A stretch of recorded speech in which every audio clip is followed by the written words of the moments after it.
Hello my dear loving students केमती अच्छो पिले भल अच्छो अनन्या मान का क्लासेस को ढेर सारा स्वागत पिला माने आज मु तुम नवम श्रेणी साहित्य बहिर आ गोटे गल्प पढ़ेबी जो गल्पर ना कौन ना लक्ष्मी अभिसार ठीक अच्छी झेला पिले कौन पढ़ा लक्ष्मी अभिसार जोटा गल्प नंबर 3 आउ चैप्टर नंबर 18 18 नंबर आ गल्प नंबर तृतीय गल्पटी आम पढ़ा लक्ष्मी अभिसार ठीक अच्छे आ पिले वीडियो स्टार्ट करबा आगु कहि रखे जदि तुम मानक मो वीडियो भल लगुची ताल प्लीज मो वीडियो को लाइक करो सांग मानक सहित शेयर करो आ जदि नुआ करी चैनल ले आसीचो ताले मो चैनल को सब्सक्राइब करबा को बिल्कुल भूलिबनी ताकि मु आउ बेल आइकन भी प्रेस करो ताकि जो भी वीडियो मु तमरा अपलोड करबी तमरा नोटिफिकेशन सब मिल जिवो मु तमरा ओडिया सोशल साइंस हिंदी पिलांकर हिंदी इंग्लिश ए सब अपलोड करूची ठीक अछि ओके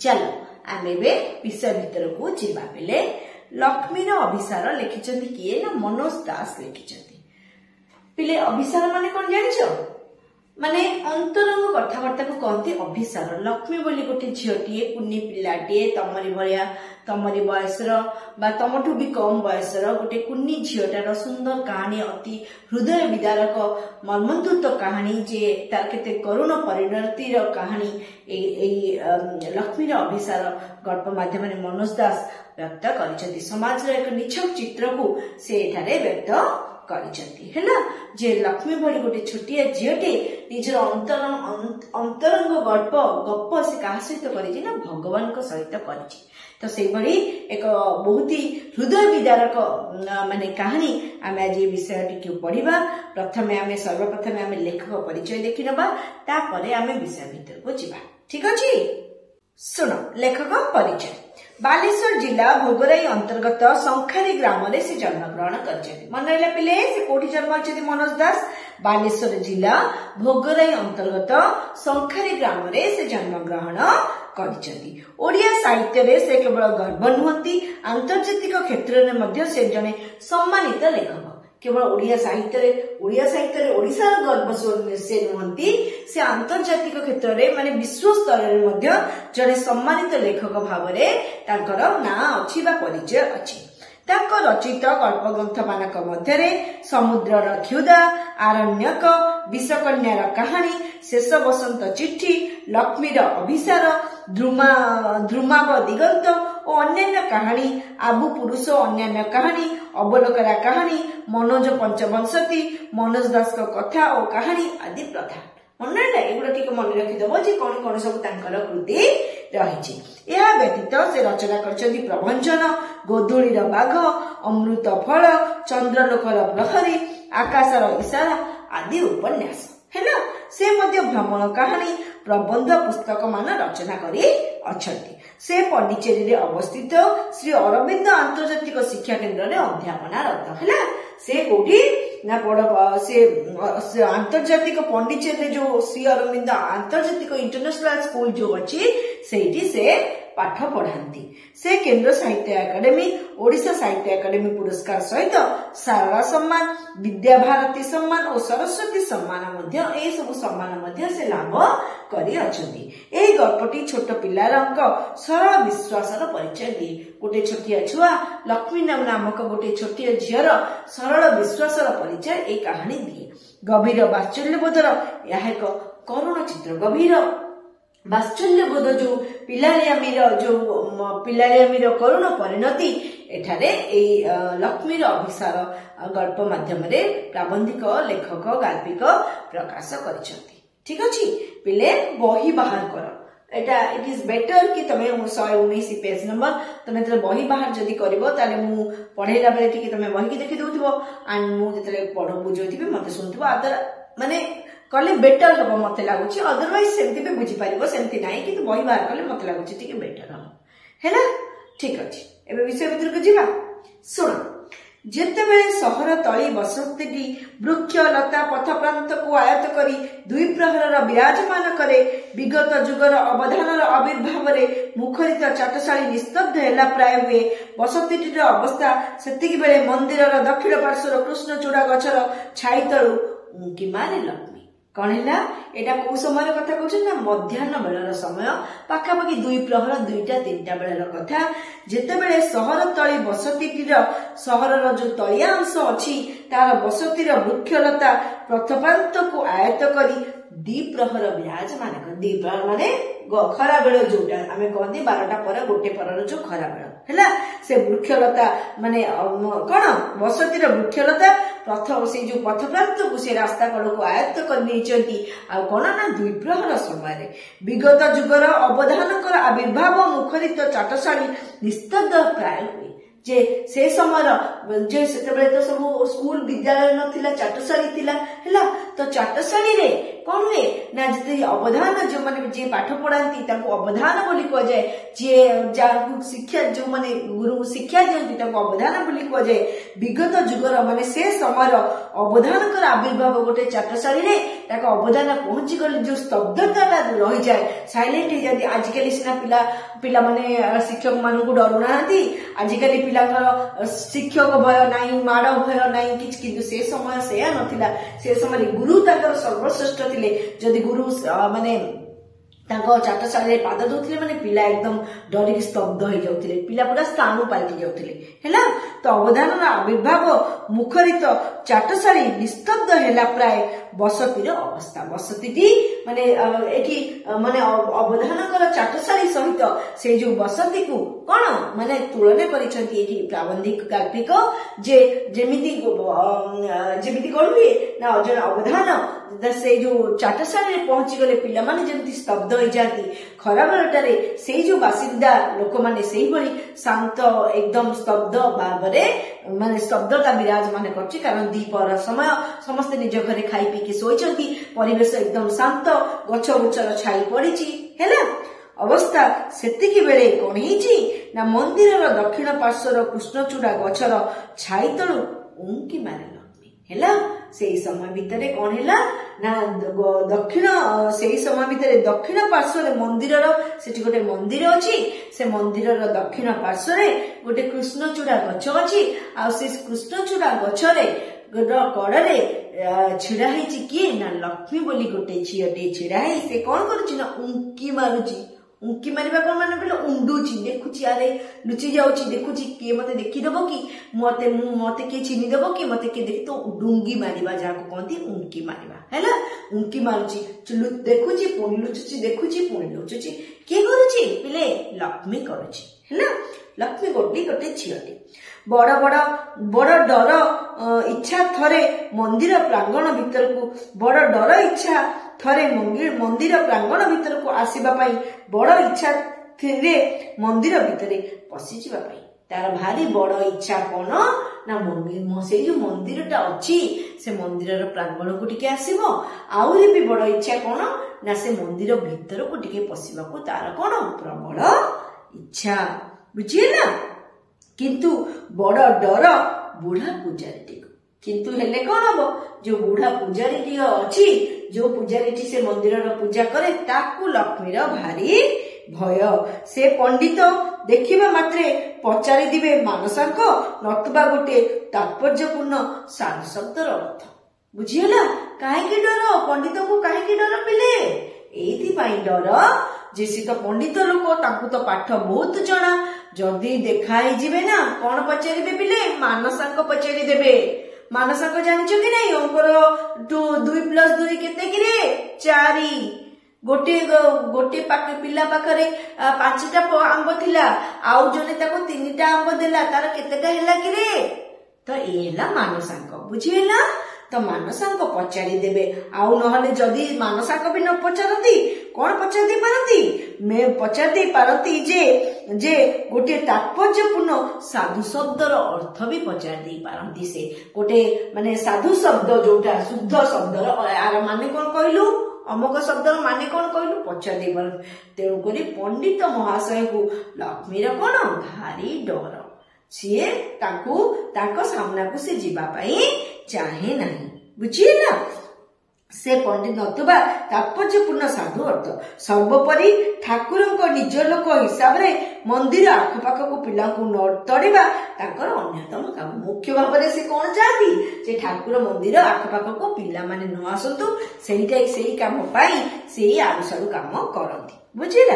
अनेक द्विपहर पहरे आज पूजारी पंडित सोई पड़िछन्ति हेला सबुदिन लक्ष्मी आसे उंडी मारे देखे पूजारी अछंती चेइचंती बुलुचंती साहस करेनी जीवा पई आज कौन हेछि ना द्विपहर बेलको पूजारी कौन करछंती ना सोईकी घुंगुड़ी मारुचंती घुंगुड़ी भी मारुचंती लक्ष्मी अति संतर्पण रे तांको अतिक्रम करिकी गला संतर्पण एकदम धीरे धीरे पाद चापी चापी की ताकि से जेमती ताको शब्द पाद शब्द जेमती उठी न पड़ू पूजारी बुझेला ना सेमती संतर्पण रे धीरे धीरे पाद चिपी चिपी से कौन कला ना पूजारी को अतिक्रम करी मंदिर भीतर को गला तापरे अभ्यंतर रे प्रवेश करी सीधा ठाकुर को आगे जाई बसी पड़ी मुंडिया मारिला हेला से कौन कला ना अभ्यंतर को गला मंदिर भीतर को पशिला जाई ठाकुर का आगे बसी पड़िला बसी पड़ी ठाकुर को दंडवत टीए मुंडिया टीए मारिला तापरे 2 मिनिट मुग्ध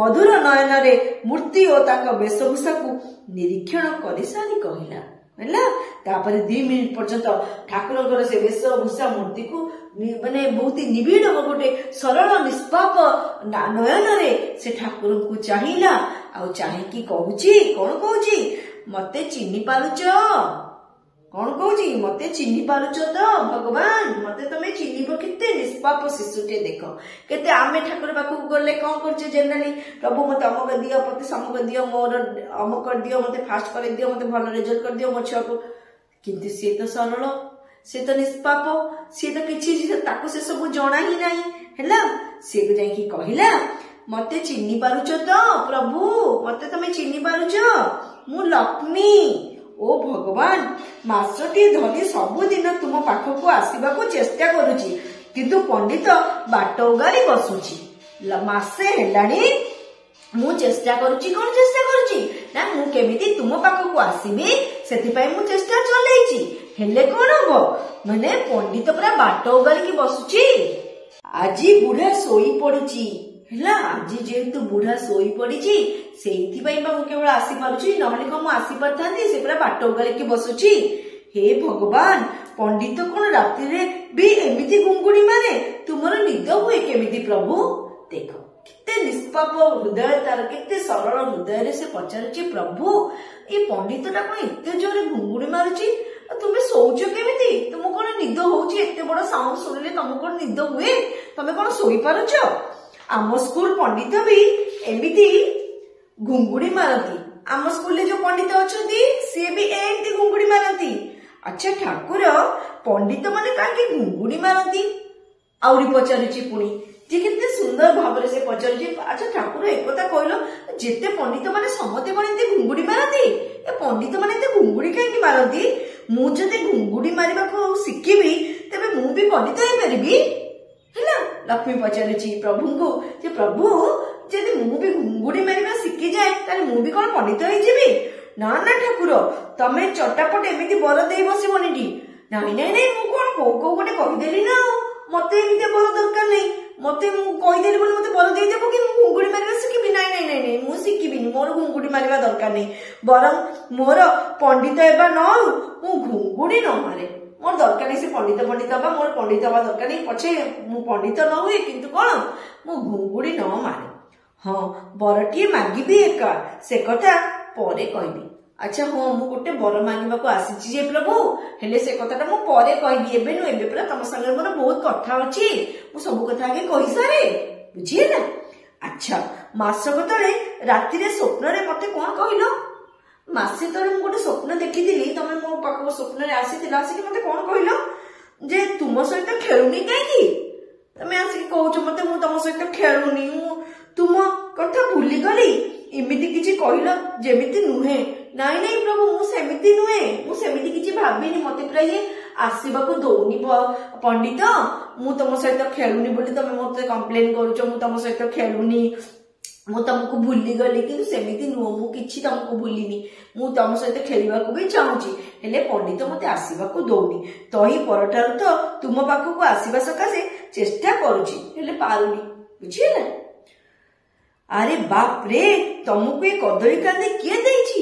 ତାପରେ ଏମିତି କଥା ପଡୁ ପଡୁ ତା ନଜର କୋଉଠି ପଡିଲା ବିଲେ? ନା କଦଳୀ କାନ୍ଦି ଉପରେ ପଡିଲା। କହିଲା ଆରେ ବାପରେ, ଏଡେ ବଡ କଦଳୀ କାନ୍ଦି ତମକୁ କିଏ ଦେଇଛି? ଉପର 2 ଫେଣା ଯାକ ଏକାଥରେ ପାଚିଲାଣି। ତମ ସେ ଯୋଉ କଦଳୀ କାନ୍ଦିର ଯୋଉ ଉପର 2 ଫେଣା ନାହିଁ, ସେ ତମ ଏକାଥରେ ପାଚିଗଲାଣି। ତମେ ଖାଇବ କେମିତି? ହେଲା, ଏକାଥରେ 2 ଫେଣା ପାଚିଲେ ତମେ କଣ ତାକୁ ଖାଇପାରିବ? କେମିତି ଖାଇବ? ସାବଧାନ ଠାକୁର, ସବୁ ଏକାଥରେ ଖାଇବ ନାହିଁ, ଦିହ ଖରାପ ହେଇଯିବ। 2 ଫେଣା କଦଳୀ ହେଲାଣି, ସବୁ ଯାକ ଯଦି ତମେ ଏକାଥରେ ଖାଇବ ତମ ଦେହ ଖରାପ ହେଇଯିବନି? ସାବଧାନ କହୁଛି ଠାକୁର, ବିଲକୁଲ ଏକାଥରେ ଖାଇବନି। କେତେ ସୁନ୍ଦର ଭାବରେ ଦେଖ, କେତେ ନିଷ୍ପାପ ସରଳ ଶିଶୁଟେ, ତା ମନର ସେ ଠାକୁରଙ୍କୁ ମଣିଷ ଭଳି ଭାବିକି ତା ସହିତ ବ୍ୟବହାର କରୁଛି। ତାକୁ ଲାଗୁଛି ଠାକୁର ମୋ କଥା ଶୁଣୁଛନ୍ତି, ଠାକୁର ମୋ ସାଙ୍ଗରେ ଗପୁଛନ୍ତି, ସେଇଲାଗି ତ ସେ ନନଷ୍ଟପ କହି ଚାଲିଛି। ଏବେ ଯେତେବେଳେ କଦଳୀ କଥା କହୁଛି ଠାକୁର ଦେଖ କହିଦଉଛି ବେଶୀ ଖାଇବନି, ପେଟ ଖରାପ ହେଇଯିବ, ନହେଲେ ଦେହ ବି ଖରାପ ହବ। ଏଇ 2, 3, 4, 5, 24ଟା ପାଚିଛି। ହେଲା, ଗଣି ଗଣି କହୁଛି 24ଟା ପୁରା ପାଚିଛି। ତୁମେ ଦୈନିକ 2ଟା, ଆଚ୍ଛା ହେଲା 4ଟା କରି ଖାଇଦବ। ହେଲା, ଦେଖ କହୁଛି ଦୈନିକ କେଇଟା ଖାଇବ? 2ଟା ଖାଇବ। ହଉ ଛାଡ, 2ଟା ନ ଆଣିଲେ ସକାଳେ ସଞ୍ଜ କରିକି 4ଟା କରିକି ଖାଇବ, ତାଠୁ ଅଧିକା କିନ୍ତୁ ଖାଇବନି। ନହେଲେ କଣ ହବ? ଦେହ ଖରାପ ହବ। ଓକେ, ହେଲା, ତାହେଲେ 24ଟା ଖାଇବାକୁ 4 ଦିନ ନା 5 ଦିନ? ଏଇ ହେଲା ମୁସ୍କିଲ ଠାକୁର। 24ଟା ଖାଇବାକୁ 4-5 ଦିନ ଲାଗିବ, ତାପରେ ପୁଣି ପାଚି ଯାଇଥିବ। ଏଇଟା ସବୁଠୁ ବଡ ମୁସ୍କିଲ କାମ। ମତେ ଅଙ୍କ ମୋଟେ ଆସୁନି। ହଁ, କଥାଟା ହିଁ କହୁଥିଲି। ସେ କହିଲା କେତେଟା ମୁଁ ହିସାବ କରିପାରିଲାନି ଠିକ ଭାବରେ। କହିଲା ମୁଁ କଣ କରିବି, ମତେ ପୁରା ଅଙ୍କ ମୋଟେ ଆସୁନି। ତ ଆଉ କଣ? ହଁ, କଥାଟିଏ କହୁଥିଲି, ତୁମେ ଗୋଟେ ଯାଦୁ କରନ୍ତ ନାହିଁ? ଦିନେ ରାତିରେ ସଭିଏ ଶୋଇଥାନ୍ତେ, ସେତିକି ବେଳେ ତୁମେ ଗୋଟେ କିଛି କରିଦିଅନ୍ତ, ସକାଳେ ଉଠିଲା ବେଳକୁ ସମସ୍ତେ ଅଙ୍କ ଭୁଲି ଯାଆନ୍ତେ। ହେଲା, ତାପରେ ଅଙ୍କ ଉପରେ ତ ତାର ଭାରି ଡର। କହୁଛି ପ୍ରଭୁ, ମତେ ବି ତ ଅଙ୍କ ଫଙ୍କ କିଛି ଆସେନି। ଆଚ୍ଛା, ତମେ ଏମିତି ଗୋଟେ କିଛି କରନ୍ତନି ଯେ ଆମେ ସବୁ ଶୋଇଛୁ, ସକାଳୁ ଉଠିଲା ବେଳକୁ ଅଙ୍କ ଆଉ ଶବ୍ଦ ନାହିଁ, ଅଙ୍କ କେହି ମନେ ରଖିନାହାନ୍ତି, ଅଙ୍କ ସବୁ ଭୁଲି ଯାଇଛନ୍ତି। ହେଲା, ସକାଳୁ ଉଠିଲା ସମସ୍ତେ ଅଙ୍କ ଭୁଲି ଯାଆନ୍ତି। ମାନେ ଅଙ୍କ ଖାଲି କଷିବାକୁ ଭୁଲି ଯାଆନ୍ତି ବୋଲି ମୁଁ କହୁନି, ଅଙ୍କ ବୋଲି ଗୋଟେ ବିଷୟ ଅଛି ପୁରା, ସେ କଥାଟା ହିଁ ସବୁ ଭୁଲି ଯାଆନ୍ତି। ମୁଁ କହୁନି କି ଅଙ୍କ କଷା ଭୁଲି ଯାଉ, ଅଙ୍କ ଗୋଟେ ବିଷୟ ଅଛି, ତାକୁ ପଢିବାକୁ ପଡିବ, ସେଇଟା ହିଁ ସବୁ ଭୁଲି ଯାଆନ୍ତେନି? ଏମିତି ଗୋଟେ କିଛି ଚମତ୍କାର ତମେ କରିଦିଅନ୍ତନି? ବୁଝିଲେ? ମାନେ ଅଙ୍କ ଖାଲି କଷିବ? ନା ନା, ତମେ ହଠାତ୍ ବର ଦେଇ ବସିବ ନାହିଁ ଠାକୁର। ହୁଏତ ଅଙ୍କର କିଛି ଭଲ ଗୁଣ ଥିବ, ସେ କଥା ବୁଝିବାର ବୟସ ମୋର ହୋଇନାହିଁ, ନୁହେଁ? ନାଇଁ, ମୁଁ ମାଗିଦେଲି ବୋଲି ମତେ ତ ସାଙ୍ଗେ ସାଙ୍ଗେ ବର ଦେଇଦେବନି ଠାକୁର। କାରଣ କିଏ କହିବ ଅଙ୍କର ବି କିଛି ଭଲ ଗୁଣ ଥାଇପାରେ ଯୋଉଟା ମତେ ଜଣା ନାହିଁ। ତ ଦେଲେ ପୁଣି ଅସୁବିଧା ହେଇଯିବ ନା।